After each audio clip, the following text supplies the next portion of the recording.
Hello မင်္ဂလာပါည7 နိုင်ထိုးတော့မယ်7 နိုင်ထိုးတော့မယ်ကျွန်တော်ဒီရက်ပိုင်းနေပျောက်နေတယ်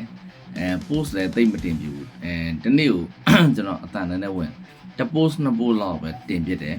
ဘာလို့ဆိုတော့ဒီရက်ပိုင်းမှာနည်းနည်းလေးဖုန်းကလည်းနည်းနည်းဟိုကင်လို့မရဘူးဖြစ်နေတယ်ပြီးတော့ကျွန်တော်လည်းနည်းနည်းအလုပ်လေးရှုပ်သွားလို့ဘာပြောချင်လို့လဲဆိုတော့ဒီညကသတင်းကောင်းပေါ့သတင်းကောင်းကျွန်တော်3-4 ခုလောက်ပြောချင်လို့ပထမဆုံးစပြောမယ့်သတင်းကောင်းနံပါတ်1ကကျွန်တော်အခု customer တွေဝယ်ယူတဲ့ဖောက်တယ်တွေကိုကျွန်တော် clarity ရှိအမြင်ရှင်းလင်းမှုရှိနဲ့ရောင်းမယ်နော်ရောင်းတယ်အရင်တော့ကလည်းဒါဒီလိုပဲရောင်းတာပါဒါနဲ့မတည်သေးတဲ့ customer တွေကိုကျွန်တော်ရှင်းပြတာကျွန်တော်စီကပစ္စည်းဝယ်လို့ရှိရင်brother တို့ရော sister တို့ရောပေါ့နော်ကျွန်တော်စီကပစ္စည်းဝယ်လို့ရှိရင်နံပါတ်1ကဘယ်ဟာ authentic လဲဘယ်ဟာ copy လဲကိုရှင်းလင်းကျွန်တော်ပြောရအောင်တယ်နော်အဲ့ဒါတီဗီသားဟို customer ဟောင်းနေရတော့အကုန်တီဗီသားမတီဗီရဲ့ customer အစ်စ်တွေအတွက်ကျွန်တော်ပြောတာပစ္စည်းဥမာ first copy ဒါက copy ဆိုရင် copy လို့ရေးတယ်ပါဇက်ကလည်းပြောတယ်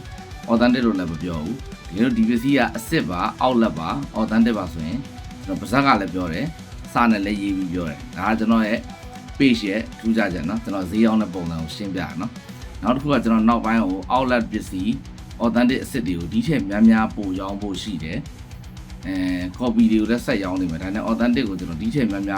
ဒီထက်ဈေးပစ္စည်းများရောင်းဖို့ရှိတယ် item များနဲ့ရောင်းဖို့ရှိတယ်ဒါကဟိုနှစ်ချက်ပေါ့နော်နှစ်ခုရှိပါပြီနောက်တစ်ခုကျွန်တော်ပြောချင်တာကျွန်တော်အိမ်ချမ်းမီလဲလုပ်ပါတယ်ဒီနေ့ကစပြီးပြောချင်တာအိမ်ချမ်းမီလဲအကျိုးဆောင်လုပ်ပါတယ်အိမ်ချမ်းမီအယောင်းအဝယ်ရောငှားရော3မျိုးလုံးလုပ်ပါတယ်ကျွန်တော်တရားဝင် license လဲရတော့မယ်ကျွန်တော်လုပ်ထားတယ်license ရရင်ကျွန်တော်တက်လာပြောပေးမယ်ဘာသာတို့ရန်ကုန်မှာဝယ်ချင်တာရှိရင်ရောင်းချင်တာရှိရင်ငှားချင်တာရှိရင်ကျွန်တော်ဆက်သွယ်လို့ရပါတယ်เนาะကျွန်တော်ဖုန်းနံပါတ်လည်းပေးထားမယ်နောက်ကျွန်တော် page လည်းတက်ခွဲပေးပြီးတော့လုပ်ပေးမယ်အခုကတော့ကျွန်တော်ဒီတိုင်းလွတ်ပြောတာပေါ့เนาะအဲ့ဒါပြောပြတာဘာသာတို့ယုံကြည်စိတ်ကြတာနဲ့ဆက်ဆံလို့ရတယ်เนาะဆက်ဆံလို့ရပါတယ်အားလေးပြောတာအသေးသေးကိုတော့ကျွန်တော်ထပ်ပြောမယ်ဒါကသတင်းကောင်းနောက်တစ်ခုပေါ့เนาะကျွန်တော်လူတွေရဲ့အဆင်ပြေမှုကိုပို့ပြီးတော့လုပ်ပေးခြင်းနဲ့ပြီးတော့ကျွန်တော်အတွက်လည်းအကျိုးမြတ်ပါတယ်ဟို customer တွေအတွက်လည်းကျွန်တော်အကျိုးရှိမဲ့လုပ်ငန်းတစ်ခုကိုထပ်ပြီးတော့ချဲ့လိုက်တဲ့သဘောပါအားလုံး good night ပါเนาะကောင်းသောအိပ်ဆက်ခြင်းနဲ့အိပ်ဆက်နိုင်ပါစေအိမ်မလှလှမကြပါစေတက်တာ